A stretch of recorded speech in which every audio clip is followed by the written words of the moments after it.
स्वागत है आपका आज की हमारे वीडियो में। आज हम अध्याय 6 निर्देशांक ज्यामिति को स्टडी करेंगे और इसमें हम प्रश्नावली 6.2 के बारे में पढ़ेंगे। तो निर्देशांक ज्यामिति यानी कि कोऑर्डिनेट ज्यामिट्री, इसमें हम व्यापक परिस्थिति में दूरी का आज स्टडी करने वाले हैं कि इस प्रकार की आपका जो ग्राफ है उसमें हम इन बिंदुओं को किस तरह से उनकी दूरियां निकाल सकते हैं, एक व्यापक दूरी। जैसे कि यहाँ पर 3 पॉइंट्स आपके बताए गए हैं कि P, Q, R। तो इस तीनों पॉइंट्स में P से Q की या P से R की या R से Q की दूरी कितनी है, ये हम इसमें आज जानने वाले हैं। तो चलिए देखते हैं हम इसको किस तरह से। व्यापक परिस्थिति में दूरी को ज्ञात करने के लिए हमने यहाँ पर एक ग्राफ ले लिया है। तो ये एक हमारा ग्राफ हो गया। अब हम यहाँ पर देखते हैं कि इस ग्राफ पे हम एक पॉइंट्स ले लेते हैं। जैसे कि हम यहाँ पर एक पॉइंट ले लिया 2 में, इसका नाम रख देते हैं हम यहाँ पर P। और इसी तरह हम एक पॉइंट्स यहाँ पर ले लेते हैं आपका 6 में यहाँ पर, तो इसका हम नाम रख देते हैं Q। तो ये 2 पॉइंट्स है। इन दोनों पॉइंट्स को हम क्या करेंगे, जैसे कि यहाँ दोनों की दूरियां हमें निकालनी है कि P से Q तक की दूरी कितनी है। तो इसके लिए हम क्या कर सकते हैं, हम इनका नाम रख देते हैं क्योंकि इसका निर्देशांक बिंदु आपका होता है x और y। तो x के स्थान पर हम यहाँ लिखते हैं x और y के स्थान पर हमारा हो जाएगा y1। हमने यहाँ पर x y तो निर्देशांक बिंदु है, लेकिन किंतु उसका नाम रख रहे हैं कि x1 और y1। इसी तरह q के बिंदु के लिए हम यहाँ पर नाम रख सकते हैं x2 एंड y2। तो ये 2 प्रकार के आपके निर्देशांक बिंदु है, x1, x2, y1 और y2, यानी दोनों बिंदुओं के लिए आपका निर्देशांक बिंदु यहाँ पर स्थापित है। अब हम यहाँ पर देखते हैं कि इनकी दूरियां वास्तव में कितनी हो सकती है। तो सबसे पहले हम यहाँ पर देखते हैं, इसको मिला करके इन दोनों के बीच हम इसको मिला देते हैं। इस तरह से आगे बढ़ाते हैं इसको कहाँ तक, जहाँ तक आपका ये गया है, यानी कि यहाँ से लेकर यहाँ तक की दूरी क्या है, x2 है। तो हमने यहाँ पर क्या किया, यहाँ तक x2 तक बढ़ाया। फिर आपने यहाँ पर हमने क्या किया, तो इतनी जो आपकी दूरी है वो क्या है आपका, तो y1 है। तो y1 की दूरी हमने यहाँ तक ही हम आ रहे हैं। तो यहाँ से लेकर यहाँ तक की जो दूरी है वो क्या रहेगा, y1 रहेगा। तो इस प्रकार अब इन दोनों को हम यहाँ पर मैच कर देते हैं, जिससे कि ये हमारा क्या बन जा रहा है, तो एक प्रकार से एक समकोण त्रिभुज का निर्माण हो गया। समकोण त्रिभुज क्या बना, तो हम बता सकते हैं कि समकोण त्रिभुज हमारा जो बन रहा है वो आपका P, R और Q है। तो ये आपका एक समकोण त्रिभुज है, हम बता सकते हैं PRQ समकोण त्रिभुज। और समकोण त्रिभुज में हम देखेंगे यहाँ पर कि दूरियां किस किस की क्या दूरियां हैं। तो हम यहाँ पर लेते हैं दूरी PR। तो PR की दूरी हम यहाँ पर देखते हैं, चूँकि P और R हमारा कहाँ पर है, ये आपका इसका नाम रख देते हैं R। तो ये हमारा P से R की जो दूरी है वो क्या होगी, तो P से R की जो दूरी है, देखिए हम यहाँ पर x1 से कहाँ पर पहुँच गए, x2 में पहुँच गए, यानी कि इसकी जो दूरी है टोटल वो क्या होंगे, तो हम पता कर सकते हैं कि x2 माइनस x1। तो इससे हम दूरी पता चल जाएगा कि x2 से x1 को माइनस करेंगे तो इसकी जो दूरियां हैं वो पता चलेगी। इसी तरह दूसरी जो हमारी दूरी है वो हमारा हो जाएगा QR। तो QR की दूरी क्या है, Q से R। तो इधर की जो दूरी है वो क्या होंगे, तो वो हो जाएंगे y2 माइनस y1। चूँकि y1 की दिशा में है तो बड़े से हम छोटे को ही हमेशा घटाते हैं, इसलिए y2 बड़ा है और y1 छोटा है। तो इसी तरह x2 बड़ा है और x1 छोटा है, तो हमने बड़े से क्या किए, छोटे को घटाए। तो इस प्रकार हमने 2 दूरियां निकाली, P से R और R से Q। तो इस प्रकार ये दोनों प्रकार की दूरियां हैं। अब हम चलते हैं, क्योंकि समकोण त्रिभुज है तो हम यहाँ पर ले सकते हैं पाइथागोरस प्रमेय। आप पाइथागोरस प्रमेय पिछले साल पढ़ चुके हैं, इसलिए इसमें बताने की आपको आवश्यकता तो नहीं पड़ेगा। तो पाइथागोरस प्रमेय क्या होता है, तो पाइथागोरस प्रमेय हमारा होता है कर्ण का वर्ग कर्ण स्क्वायर बराबर लंब स्क्वायर धन आधार का स्क्वायर। तो ये आपका क्या होता है, ये पाइथागोरस प्रमेय है। अब कर्ण हमें क्या होता है, कर्ण यानी कि जो 90 डिग्री, यानी कि ये हमारा होता है समकोण। और इसमें ये जो आपका लाइन दिख रहा है वो क्या है आपका, तो इसे हम बोलते हैं लंब। तो लंब ये है आपका, कर्ण ये है, तो हम यहाँ पर लिख सकते हैं लंब कर्ण, और नीचे हमारा क्या है, आधार है। तो हमें पता होना चाहिए कि थीटा कोण के सामने यहाँ पर क्या होते हैं, लंब होते हैं, और 90 डिग्री के सामने वाला जो आपका भुजा होता है वो हमारा क्या होता है, कर्ण होता है, और जो शेष भुजा वो आधार कहलाता है। तो इसी तरह हम यहाँ पर मान रख सकते हैं, कर्ण यानी क्या है, PQ। तो हम यहाँ पर लिखेंगे PQ का स्क्वायर इज इक्वल टू लंब हमारा क्या है, तो लंब यानी कि RQ।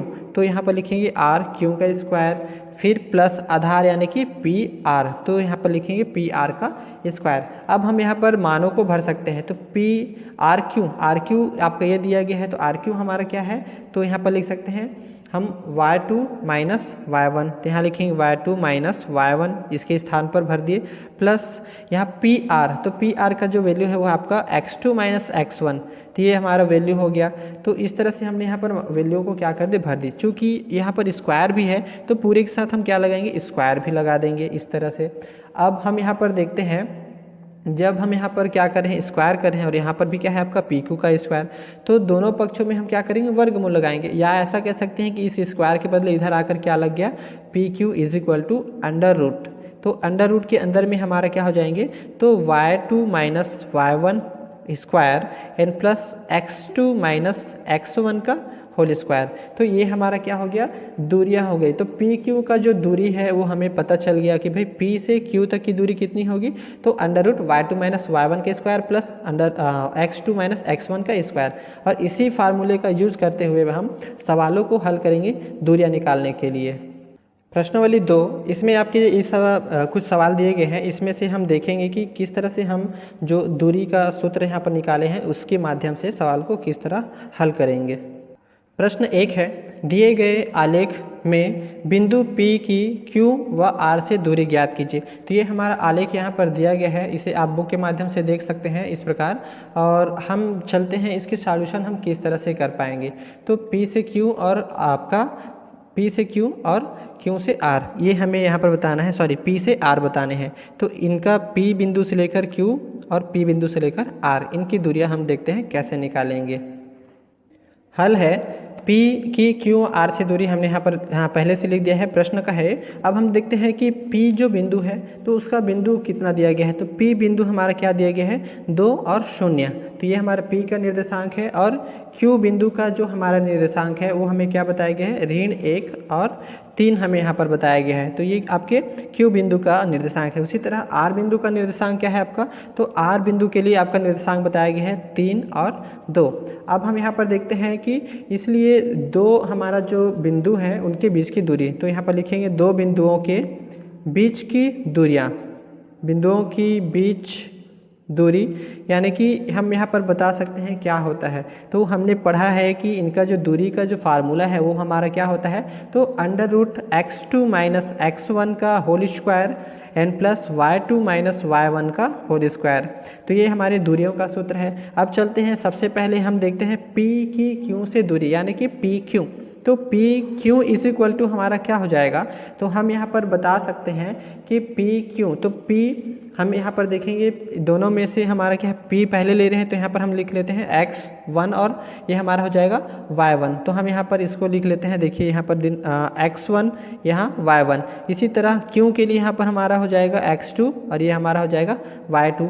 अब हम इनके जगह में उनके मानों को भर देते हैं। तो सबसे पहले आते हैं x2, तो x2 का मान क्या दिया गया है, तो -1, तो -1 हम यहाँ लिखेंगे। फिर आते हैं माइनस के स्थान पर माइनस लिखेंगे और x1 के स्थान पर यहाँ भरेंगे, क्योंकि x1 का मान यहाँ पर 2 है तो यहाँ लिखेंगे 2। अब पूरे का होल स्क्वायर है इसलिए होल स्क्वायर लगाएंगे, फिर प्लस आएगा। अब y2 का वैल्यू हम यहाँ पर भरेंगे, तो y2 हमारा क्या है, ये हमारा y2 का मान है, तो y2 दिया गया है 3, तो यहाँ लिखेंगे 3 और ऋण y1 का जो मान हो कितना है, तो यहाँ पर दिया गया है y1 का मान क्या है 0 और पूरे का होल स्क्वायर इसलिए स्क्वायर। तो इस प्रकार इसका वैल्यू कितना हो जा रहा है, तो इसका मान हमें मिल रहा है, देखो ऋण 1 और ऋण 2 यानी कि ऋण 3, और ऋण 3 का हम जब स्क्वायर करेंगे तो हमें यहाँ पर मिलेगा धन 9, फिर धन यहाँ पर हो जाएंगे 3 का, फिर हम यहाँ पर स्क्वायर करेंगे तो क्या हो जाएगा 3 ऋण 0 यानी कि 3 और 3 का स्क्वायर यानी कि 9। तो इस प्रकार हमें यहाँ पर प्राप्त हो रहा है अंडर रूट 18। तो इस प्रकार हमें देखिए PQ का हमें क्या मिल गया, दूरियाँ मिल गए 18, इसको हम बता सकते हैं PQ का दूरी। इसी तरह हम निकालेंगे क्या चीज़, हमारा जो दिया गया था PR, तो P से R की जो दूरी है तो वो हमारा क्या हो जाएगा, इसी तरह हम उनका वैल्यू पुट करते चलेंगे। P का हम वैल्यू यहाँ पर डिनोट कर चुके हैं x1 और y1, उसी तरह R के लिए भी हम इसको वापस मान लेते हैं, आपका क्या हो जाएगा x2 और y2। इसको हम हटा देते हैं फिलहाल, क्योंकि हमें क्या चाहिए, हमें P से R की दूरी, तो इसको हम x2 मान लेते हैं। तो यहाँ पर देखते हैं कि वैल्यू भरते चलेंगे, x2 के स्थान पर क्या है 3 है, तो यहाँ लिखेंगे 3 ऋण यहाँ पर आ जाएंगे x1 के स्थान पर हम भरेंगे क्या चीज़ 2, तो यहाँ लिखेंगे 2 और पूरे का होल स्क्वायर है। फिर धन y2 के स्थान पर हमारा क्या है 2 है, तो लिखेंगे 2 और माइनस y1 के स्थान पर हमारा क्या है तो 0 है, यहाँ लिखेंगे 0 और पूरे का होल स्क्वायर। इसी प्रकार हमें यहाँ पर देख पा रहे हैं क्या हो जाएगा, तो अंडर रूट हमारा हो जाता है 3 में 2 कम करेंगे तो 1, और 1 का वर्ग करने से हमें क्या मिलेगा तो 1 ही मिलेगा। फिर धन 2 ऋण 0 यानी कि 2 और 2 का वर्ग करेंगे तो क्या मिलेगा तो 4 मिलेगा। इस प्रकार यहाँ पर अंडर रूट कितना वैल्यू हो गया 5, तो पी आर का मान क्या निकला अंडर रूट 5। तो ये हम बता सकते हैं कि पी क्यू का मान जो है अंडर रूट 18 इकाई और दूसरा हमारा है पी आर का मान अंडर रूट 5 इकाई। तो यही हमारा क्या होगा आंसर होगा। इसी तरह हम अन्य जो क्वेश्चन है उसका भी निकाल पाएंगे। क्वेश्चन नंबर 3, बिंदु 3, 4 की मूल बिंदु से दूरी ज्ञात कीजिए। तो इसे आप किस तरह से बनाएंगे, एक आप ग्राफ बनाएंगे, ग्राफ बनाकर उसको आपको डिनोट करना है 3 और 4 बिंदु को, वो कौन से स्थान है और कौन से चतुर्थांश में है। और दूसरे हमारे बिंदु यहाँ पर बताया गया है मूल बिंदु, यानी कि जो क्या होता है 0 और 0, यानी कि x और y का मान क्या होगा, तो यहाँ पर 0 0 हम यहाँ पर भर सकते हैं 0 to 0। तो 2 हमें निर्देशांक बिंदु मिल गया है। और इन दोनों बिंदुओं को हम कोई नाम दे सकते हैं जैसे P और Q, और उन्हीं के हिसाब से हम क्या कर सकते हैं मूल बिंदु के दूरी को निकाल सकते हैं, जैसे हमने पिछले सवाल में निकाला है। तो इस तरह आप इन ग्राफों का प्रयोग करके शेष सवालों को हल कर सकते हैं। धन्यवाद।